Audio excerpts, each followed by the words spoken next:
Hi കൂട്ടുകാരെ, എല്ലാവർക്കും happy princess Avani ബ്ലോഗ്സിലേക്ക് എല്ലാവർക്കും സ്വാഗതം. നമുക്കിന്നൊരു പ്രിൻസസ് കഥ കേട്ടാലോ? ചെറുതാരയും പ്രിൻസസ് അത്ഭുതവും. ഒരു ചെറിയ ഗ്രാമത്തിൽ കുഞ്ഞനു എന്ന് പറഞ്ഞൊരു കുട്ടിയുണ്ടായിരുന്നു. അനുവിന് പ്രിൻസസ് വളരെ ഇഷ്ടമാണ്. നക്ഷത്രങ്ങൾ, പ്രിൻസസ് ട്രീ, കേക്ക്, സാന്റാക്ലോസ് എല്ലാം അവൾക്കൊരു വളരെ സന്തോഷമായിരുന്നു. പ്രിൻസസ് ലീവിന് അനു വീട്ടുമുറ്റത്ത് ഒരു കുഞ്ഞു സ്റ്റാർ തൂക്കി. അവൾ പറഞ്ഞു, ഈ നക്ഷത്രം എല്ലാവർക്കും സന്തോഷം തരട്ടെ.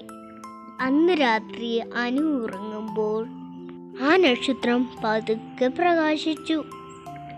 പെട്ടെന്ന് അനു ഒരു പതിഞ്ഞ ശബ്ദം കേട്ടു. അനു വേഗം പങ്കുവച്ചാൽ അതാണ് യഥാർത്ഥ പ്രിൻസസ്. രാവിലെ എണീറ്റപ്പോൾ അനു കണ്ടത് അയൽവാസിയായ അമ്മുമ്മ ഒറ്റയ്ക്കാണ്. അനു അവർക്കായി കേക്കും ചായയും കൊണ്ടുകൊടുത്തു. അമ്മുമ്മ സന്തോഷത്തോടെ പുഞ്ചിരിച്ചു. പിന്നീട് അനു കുറച്ച് കളിപ്പാട്ടങ്ങൾ അടുത്തുള്ള കുഞ്ഞുങ്ങൾക്ക് നൽകി. എല്ലാവരും സന്തോഷത്തോടെ പുഞ്ചിരിച്ചു.